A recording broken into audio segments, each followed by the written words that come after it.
Bismillahirrahmanirrahim.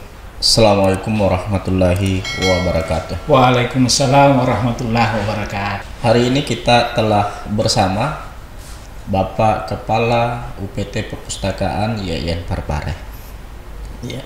Assalamualaikum Ustaz. Waalaikumsalam warahmatullahi wabarakatuh. Bagaimana kabar? Alhamdulillah.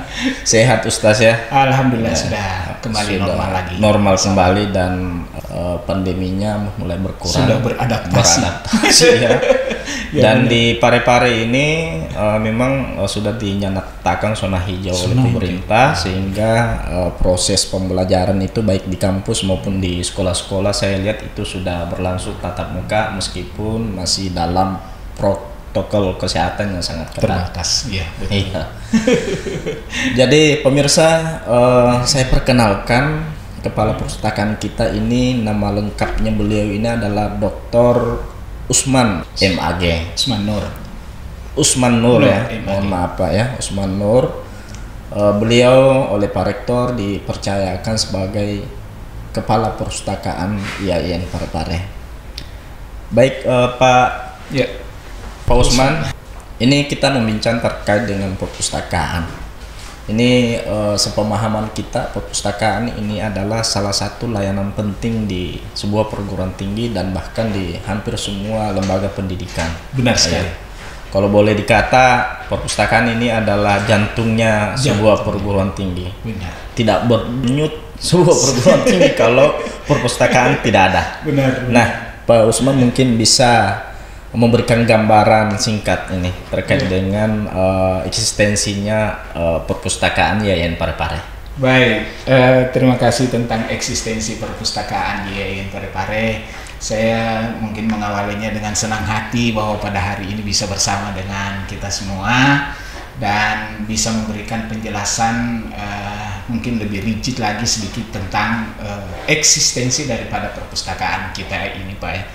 Tadi dikatakan bahwa perpustakaan itu adalah merupakan jantung daripada sebuah lembaga pendidikan baik dari tingkat dasar sampai dengan perguruan tinggi di Indonesia. Perpustakaan itu adalah sebagai sumber belajar, jadi sumber belajar, dan karena dia adalah jantung, tanpa ada detak maka otomatis apa yang ada di dalamnya itu juga tidak akan bergerak. Jadi dia akan mengalirkan darah-darah keilmuan, knowledge kepada peserta didik dan juga kepada para pendidik, guru, dosen, dan tenaga-tenaga yang ada. Eksistensinya saya kira sangat dibutuhkan oleh user kita, masyarakat kampus. Kalau di kampus itu masyarakat mahasiswa kita untuk mendapatkan literasi, ya, bahan-bahan bacaan baik dalam bentuk fisik maupun digital. YIN Parepare ini didukung oleh ketersediaan sarana prasarana yang sangat luar biasa. Kira-kira kalau dibandingkan dengan perpustakaan yang seAjata Pareng sekalipun, perpustakaan YIN Parepare itu tergolong termegah di seAjata Pareng ini. Kita bisa cek misalnya perpustakaan kota Parepare itu dibandingkan dengan bangunan kita itu sudah sangat luar biasa.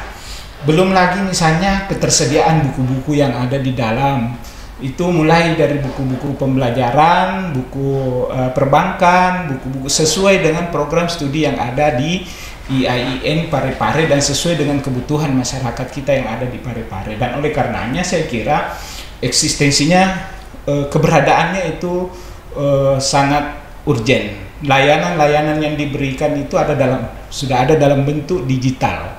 Begitu Pak. Iya. Jadi luar biasa kalau gambarannya kalau begitu ya. Dari sisi fisik memang perpustakaan kita memang luar biasa. Benar. Berada di satu gedung Ya. dengan 5 lantai ya. 5 lantai, benar. Memang dari fisiknya luar biasa, sangat luas dengan sarana prasarana yang sangat lengkap ya Pak. Ya, benar. Dan rupanya juga ditunjang oleh program yang ada di dalam. Benar. Jadi bukan hanya berbasis teknologi, Pak. Iya, berbasis teknologi itu ya, Pak ya. Iya. Jadi begini Pak Suherman, jadi layanan yang ada di sana digital itu sudah dipersiapkan oleh tim kami, memang di tim IT yang ada di perpustakaan, sehingga satu kali klik saja itu Pak, satu kali klik itu sudah muncul semua layanan. Jadi kalau di aplikasi handphone saya itu saya selalu membagikan di setiap acara itu. Jadi hanya tinggal satu kali Linktree namanya, Linktree. Iya. Itu tinggal diklik saja langsung muncul semua layanan-layanan yang ada di perpustakaan itu. Jadi Linktree ini mulai dari katalog online, terus kemudian repository, terus kemudian digital library, terus kemudian mahasiswa juga bisa langsung mengecek peminjaman. Terus kemudian ada juga kalau misalnya belum tahu bagaimana sih profil perpustakaan, ada buku profilnya dalam bentuk digital juga, ada PDF. Hampir semuanya digital. Terus kemudian ada lagi layanan yang terbaru kemarin ini Pak, kita ada terobosan, tidak semua perguruan tinggi punya, itu layanan Turnitin namanya. Turnitin. Mengecek plagiasi, tingkat plagiasi karya dosen dan mahasiswa. Jadi kita kedepannya berharap bahwa karya dosen dan mahasiswa itu sudah bisa dicek Turnitin itu sampai 100%, itu bisa terlacak tingkat plagiasinya. Terus kemudian ada juga tim pustakawan kami itu Pak, didukung oleh tim pustakawan yang saya kira cukup handal, meskipun saat sekarang ini saya merasa bahwa jumlah mereka itu terbatas karena hanya tinggal 2 orang pustakawan kami. Mereka itu ahli dalam bidangnya, dan kita memang ditunjang oleh pustakawan-pustakawan yang mengatur pertama tentang sirkulasi buku yang ada. Yang kedua, pemberian barcode yang sifatnya juga mahasiswa itu kalau mau pinjam buku walaupun sebenarnya tanpa dilayani oleh tim layanan di sana, tinggal ditempel di tempat barcode saja, nah, itu sudah bisa dicek. Begitu juga ketika dia mengembalikan, sebenarnya itu sudah bisa kita lakukan. Jadi sistem digital ini menjadi satu hal yang urgent dalam kaitannya dengan sistem layanan daripada perpustakaan kita. Buku-buku yang hasil karya dosen di repositori kita itu jumlahnya sudah ratusan Pak, sudah ribuan, dan jumlah download yang ada di situ itu sudah 300.000 lebih download. Dengan menempati jumlah download hasil karya dosen seperti itu, kita mampu bersaing dengan perguruan tinggi lain Pak. Jadi kita punya layanan, saya lihat di aplikasinya itu ada banyak Pak ya, dan itu semua berbasis online. Berbasis online, benar. Iya, jadi sebenarnya ini untuk pengunjung kita tidak perlu lagi secara langsung ya. Benar. Untuk dilayani. Ya. Jadi mereka prosesnya misalnya datang di perpustakaan itu berlangsung online. Jadi memang layanan langsung berkurang ya. Ya, jadi itulah layanan yang mendekatkan kita dengan user. Begitu, dengan misalnya menggunakan handphonenya sebelum misalnya ke perpustakaan mau cek buku apa yang mau dipinjam, tinggal menekan saja katalog online di sini, terus kemudian mengecek judulnya, terus kemudian dia muncul di situ, sekian ketersediaannya. Itu online Pak, dimanapun mereka. Tempatnya sudah langsung juga sudah kelihatan, raknya, nomor raknya, rak bukunya di mana sudah kelihatan di situ. Perpustakaan ini Pak, selain penyediaan buku misalnya, ini layanan apa saja selain itu Pak? Betul. Jadi layanan yang ada di sana itu adalah layanan multimedia Pak. Jadi layanan multimedia ini dalam artian bahwa dipersiapkan 50 unit komputer. Kemarin pimpinan Pak Rektor itu mendukung 50 unit komputer untuk dipersiapkan kepada mahasiswa untuk mengakses buku-buku yang sifatnya online, yang dalam bentuk PDF bisa diakses di sana. Nah, ini bentuk layanan tambahan. Terus kemudian komputer itu juga bisa dipergunakan untuk misalnya produksi media pembelajaran. Jadi mungkin itu tambahan apa yang ada di perpustakaan. Kedepannya sebenarnya saya berharap bahwa hadirnya layanan perpustakaan itu tidak hanya sekedar sebagai sumber belajar, tetapi dia merupakan sarana rekreasi ilmiah bagi bagi dosen, bagi mahasiswa. Sehingga karena dia sarana rekreasi, ya bisa jadi misalnya di lantai 3 itu kita siapkan tempat-tempat baca-baca santai, terus kemudian dipersiapkan makanan-makanan ringan, terus kemudian. Tapi karena kita belum BLU Pak, kita terkendala kemarin di situ belum BLU, sehingga untuk ketersediaan itu tidak diberikan izin. Belum ada izin. Belum ada izin untuk menyiapkan sarana-sarana yang sifatnya hiburan seperti itu. Kedepannya kita berharap bahwa perpustakaan kita itu bisa menjadi sarana rekreasi ilmiah. Jadi tempat di mana nyaman kita belajar. Di lantai 2 itu Pak ada tempatnya juga, tempat nyaman untuk kita duduk-duduk santai sambil baring-baring, sambil membaca buku di lantai 2. Kalau di lantai 3 itu saya persiapkan ada anjungan ke depan, itu bisa kalau pagi misalnya jam 8 sampai dengan jam 11 itu bisa kita ada bisa baca-baca santai. Sementara saya mengusulkan permintaan untuk pasang tenda di situ, tapi tendanya yang bisa dibongkar Pak. Jadi kalau selesai waktu baca sampai jam 11 misalnya, tendanya bisa ditutup.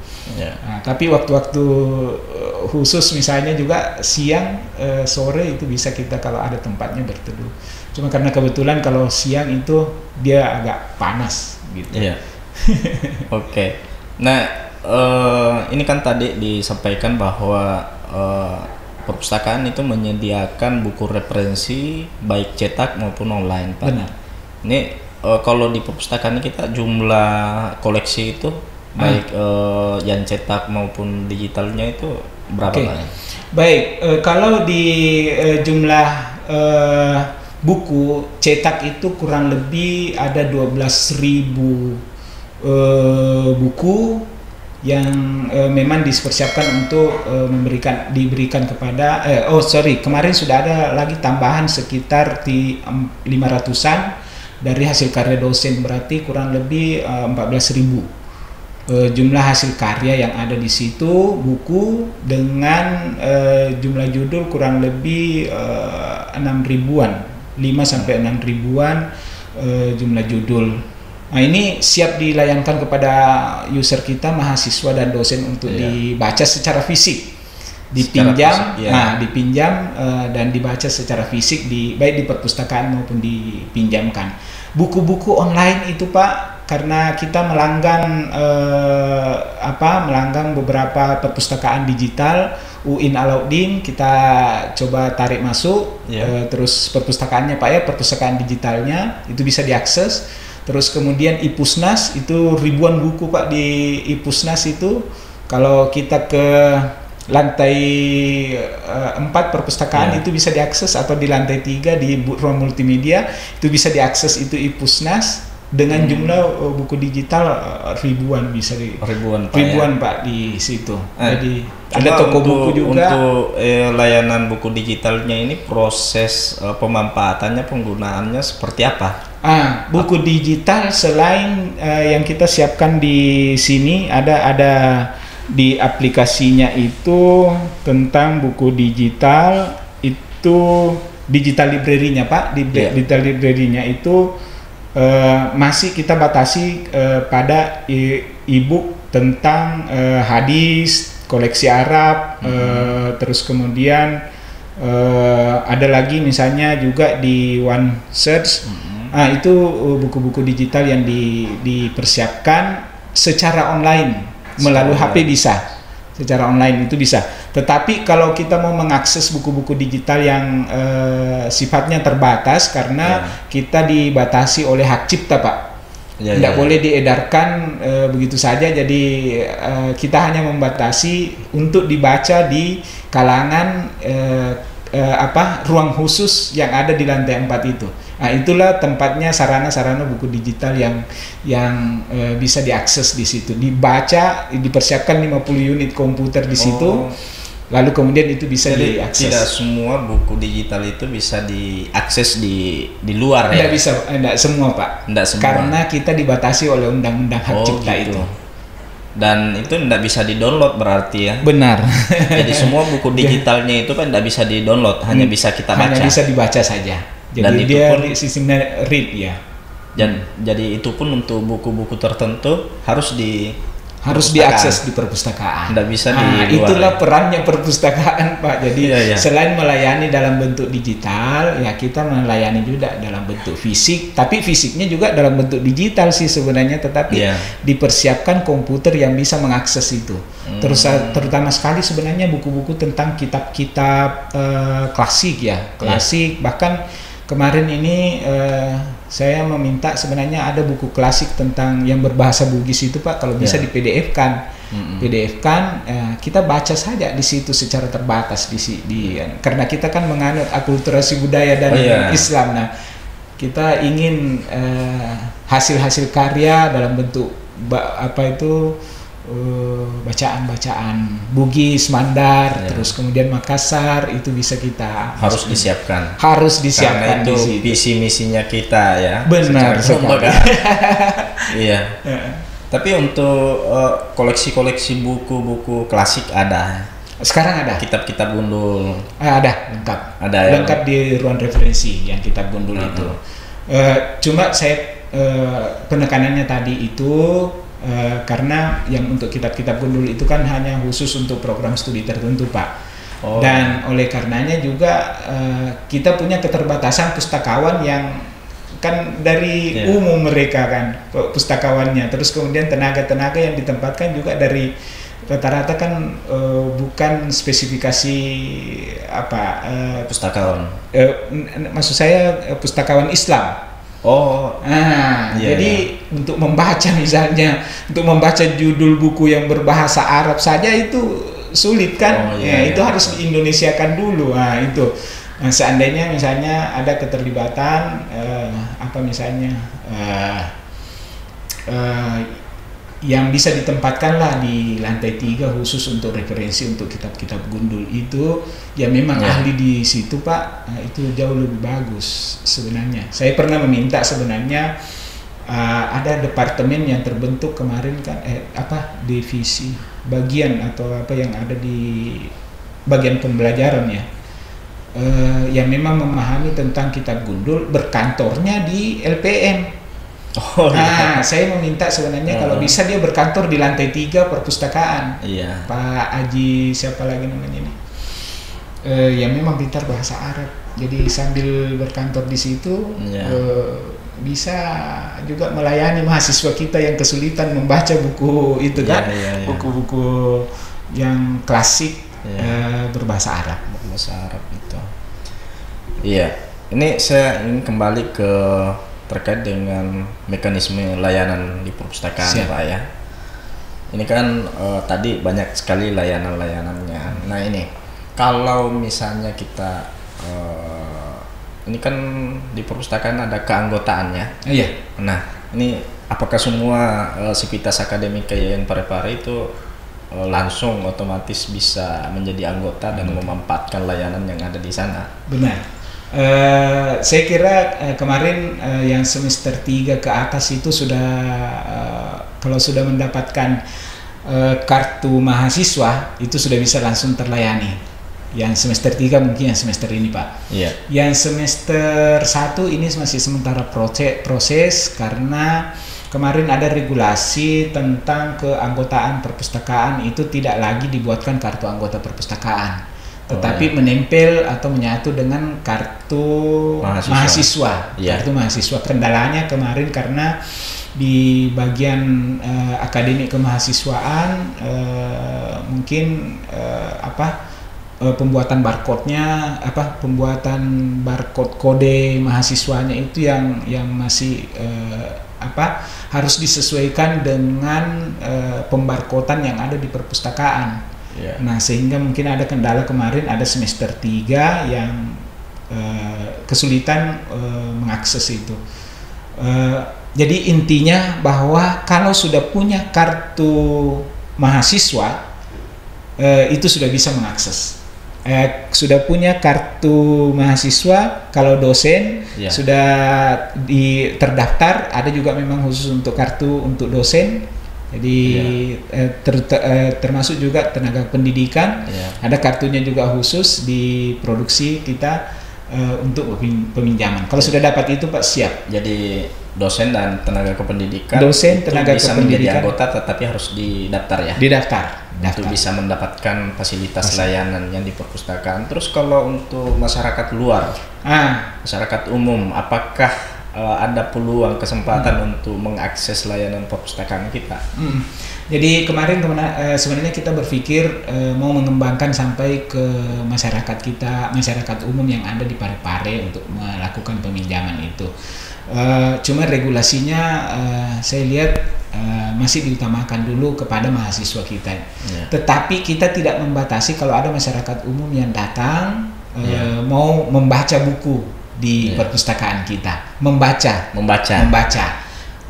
Atau misalnya mau mendapatkan petunjuk teknis, membaca digital, digitalnya kita tinggal berikan saja buku petunjuknya bahwa silakan Anda akses, tidak perlu lagi misalnya ke sini, tetapi ada buku-buku digital bisa diakses melalui web yang ada di perpustakaan kita. Cuma untuk menjadi anggota perpustakaannya kita itu masih dibatasi, regulasinya masih dosen dan untuk internal kita ya. Benar, Pak. Oke. Nah itu tadi terkait dengan layanan ini, saya kembali ke layanan ini, banyak sekali item itu saya lihat. Mungkin bisa disampaikan ini beberapa poin layanan kita ini supaya bisa dipahami seperti apa. Karena saya yakin Pak, masih banyak dari kita ini yang belum paham ini layanan apa saja yang ada. Kecenderungannya kita hanya datang baca buku, itu. Jadi yang ada di lantai 1 itu Pak, layanan yang ada di situ pertama adalah layanan sirkulasi. Jadi apa itu layanan sirkulasi? Layanan tempat di mana meminjam buku.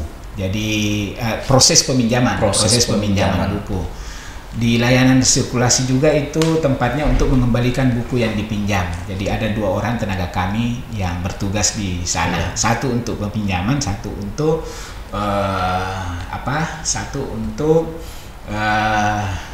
pengembalian. Yang kedua itu ada disebut layanan katalogisasi. Jadi katalog. Jadi di situ kami menempatkan pustakawan, terus kemudian ada tenaga yang diperbantukan kemarin, dosen 1 yang memang ahli dia adalah merupakan dosen perpustakaan. Tapi dia belum, saya tidak tahu apakah kemarin sebutannya bukan pustakawan dia, karena dia terangkat menjadi dosen. Nah, ada 1 tenaga pustakawan kita tempatkan di bagian katalog itu. Dia memang mempersiapkan bagaimana membarcode buku-buku, mengklasifikasi buku sedemikian rupa sehingga itu bisa diakses dengan mudah oleh user. Terus kemudian ada layanan peminjaman. Layanan baca dan pinjam di lantai 2. Di lantai 2. Masih di lantai 1 ada layanan administrasi yang khusus, misalnya kalau ada kehilangan atau misalnya ada dalam hal misalnya mahasiswa pinjam buku lalu kemudian bukunya hilang. Nah, itu dilayani oleh bagian administrasi kita. Apakah mau diganti buku yang baru atau mengganti dengan buku yang berbeda judulnya tetapi esensinya sama. Nah, itu nanti dilayani oleh tim administrasi kita. Di situ ada 2 orang melayani. Terus kemudian ada layanan di lantai 2 tadi, ada baca dan pinjam. Nah, disitulah buku-buku tentang baik pengetahuan agama, pengetahuan umum, terus kemudian ada sistem katalog, sistem katalogisasi yang dipergunakan, ada istilahnya sistem sistem Amerika, terus kemudian ada sistem dengan pengkodean sesuai dengan dari Kementerian Pendidikan, terus kemudian Kementerian Agama, Terus kemudian ada sistem pengkodean lagi satu yang dipergunakan juga secara internasional, itu dengan mengkatalogisasi istilah 2x, 3x, 3x3 ya. Jadi ada koleksi-koleksi yang dibuat di katalogisasi seperti itu. Di lantai 2 siap dilayangkan kepada mahasiswa. Di lantai 3 itu layanan referensi, Pak. Referensi. Lantai 3. Ya, lantai 3 layanan referensi, terus kemudian layanan tempat untuk mendapatkan hasil karya mahasiswa dalam bentuk skripsi dan tesis. Itu di lantai 3, Pak. Lantai 3 di layanan referensi dan rujukan. Jadi referensi itu adalah karya-karya mahasiswa kita dalam bentuk skripsi. Terus kemudian ada juga di lantai 3 itu untuk karya-karya dosen, tapi yang jumlahnya terbatas. Yang disetor misalnya hanya 2 atau 1 buku ditempatkan di sana hanya untuk dibaca, namanya ruang referensi. Hanya untuk dibaca. Di situ, tidak dipinjamkan. Dipinjamkan. Sama dengan kitab-kitab juga itu tidak dipinjamkan. Nah, itu di ruang referensi. Terus kemudian di lantai 3 itu ada ruang multimedia. Multimedia itulah di mana kegiatan administrasi tentang IT kita di perpustakaan dipusatkan. Terus kemudian di lantai 4 itu ruang baca digital. Nah, lantai 4 itu ruang baca digital itu tempatnya 50 unit komputer untuk membaca buku-buku digital, Pak. Jadi beda ya multimedia dengan ruang baca. Beda. Jadi kalau ruang multimedianya itu tempat layanan administrasinya, ruang bacanya di lantai 4. Oh iya. Betul. Beda ya. Iya. Beda antara multimedia dengan bacaan digitalnya. Beda ruangannya. Karena kalau di lantai 3 sudah agak padat, di lantai 4 kemarin kita diberi izin oleh Pak Rektor untuk menempati sayap kanan. Sayap kanan di sana untuk tapi masih merupakan sambungan daripada layanan digital multimedia kita. Hanya tambahannya layanan digital begitu istilahnya. Nah, nih ada layanan digital. Sejauh mana ini pemanfaatan oleh stakeholder kita? Apa cukup dimanfaatkan, responnya tinggi atau gimana kondisinya, Pak? Sementara saat sekarang ini saya melihat bahwa belum dimaksimalkan. Selain dari keterbatasan tenaga perpustakaan yang ada, Pak, karena itu harus ada ahli sebenarnya lagi satu di situ untuk bidang IT yang menjaga ketersediaan buku-buku yang sifatnya online itu. Sehingga masih Pak Subhan saja yang saya lihat masih mengontrol itu. Jadi belum maksimal sampai saat sekarang ini, sehingga ruangan itu masih insya Allah mungkin kedepannya kita akan luncurkan itu, tapi infrastrukturnya sudah siap, Pak. Infrastruktur terus kemudian ketersediaan buku-buku digital yang ada di servernya sudah siap semua. Jadi intinya pemanfaatannya belum maksimal, itu tinggal disosialisasikan. Itu karena sosialisasinya ya mahasiswa kita, sivitas akademik belum tahu bahwa sudah ada layanan itu ya, Pak ya. Benar. Ya, padahal itu sungguh memberikan kemudahan ya. Atau mungkin juga karena kita lihat, Pak, layanan digital dalam bentuk buku-buku yang ada di melalui HP-nya, melalui repositori, melalui sudah ada di HP-nya, sehingga mungkin layanan digital itu yang baca-baca, karena yang ada di situ kan buku-buku klasik, buku-buku klasik ya. Nah, kedepannya kita ingin jurnal-jurnal bisa diakses di situ. Nah ini, Pak, kira-kira di perpustakaan bisa nggak mengukur tingkat gemar membaca sivitas kita ini? Secara online itu bisa dicek ketika masuk ke Lintri misalnya, mahasiswa hari ini yang mengakses layanan perpustakaan tingkat tertinggi ada langsung dimunculkan Pak di aplikasinya. Misalnya Andi Abdul Salam, mahasiswa S1 dengan jumlah kunjungan 54. Ini ada. Jadi di aplikasi itu langsung Pak terlihat. Jadi ini Senayan perpustakaan kita. Jadi Senayan perpustakaan kita, terus kemudian kita scroll saja itu.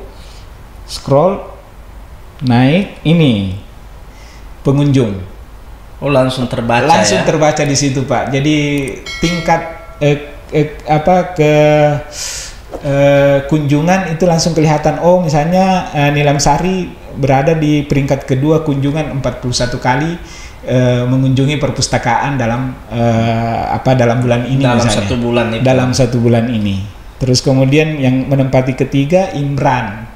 Nah, yang menempati pertama Abdul Salam. Ini untuk khusus pengunjung digital atau pengunjung perpustakaan pengunjung kita? Perpustakaan Pak. Pengunjung perpustakaan. Jadi kelihatan jumlah ya. Bahkan detail sampai nama. Bahkan seandainya Pak mereka kemarin misalnya ketika masuk sebagai anggota perpustakaan, ada fotonya langsung di sini. Ada fotonya langsung. Cuma dia tidak lengkapi barangkali. Ini sementara mudah-mudahan ke depan kita sosialisasikan di kartu perpustakaannya itu, atau di menu user untuk masuk sebagai anggota perpustakaan digital, dia lengkapi semua data-datanya di situ. Langsung fotonya muncul. Nah, langsung muncul foto Pak di sini. Jadi tingkat identitasnya muncul, berapa buku yang diakses kelihatan. Benar.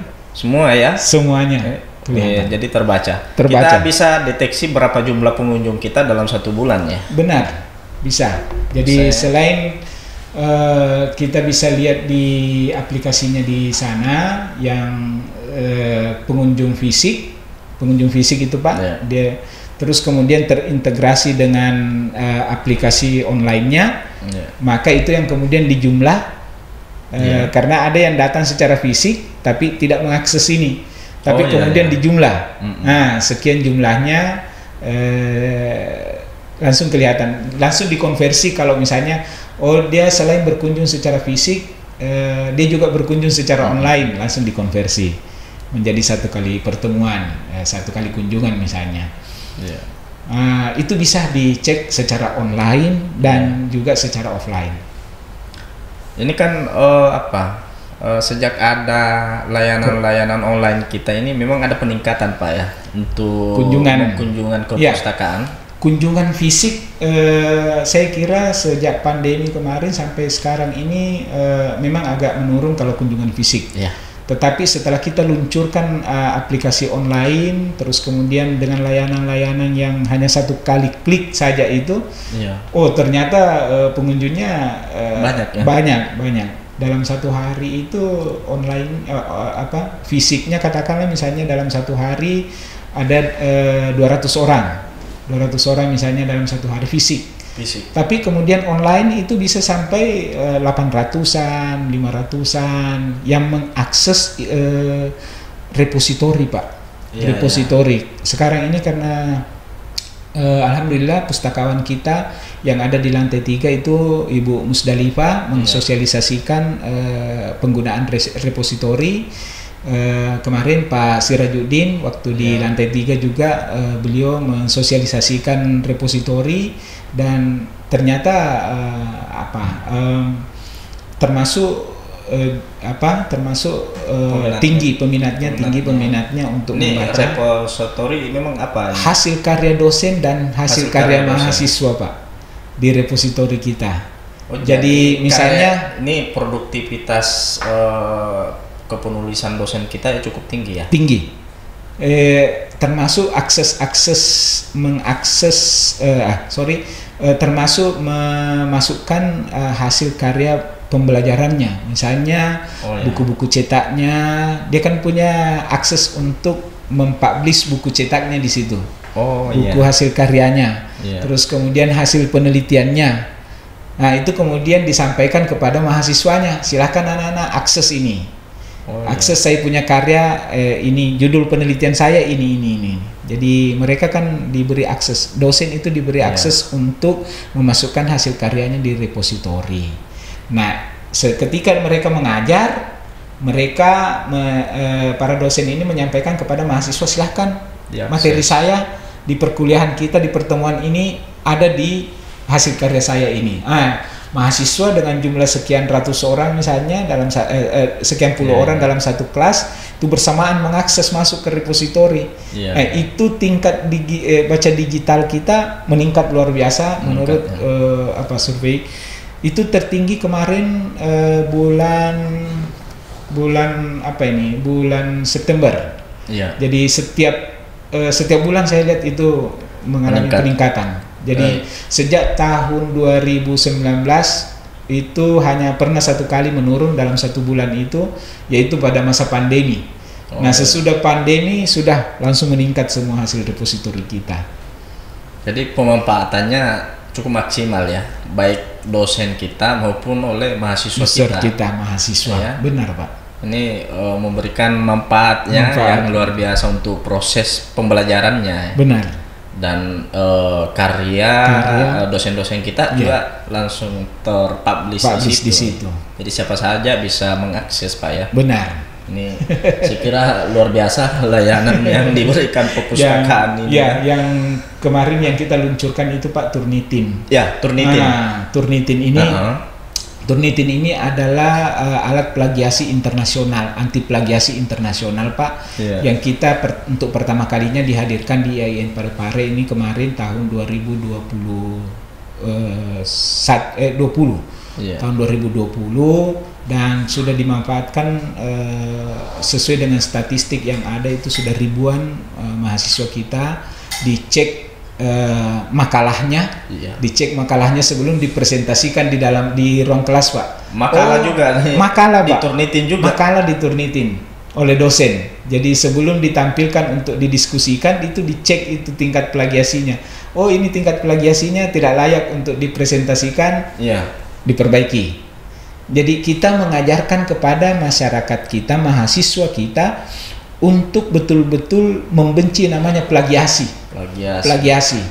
Nah, hasil karyanya itulah yang kemudian kita bisa beri nilai dalam asesmen.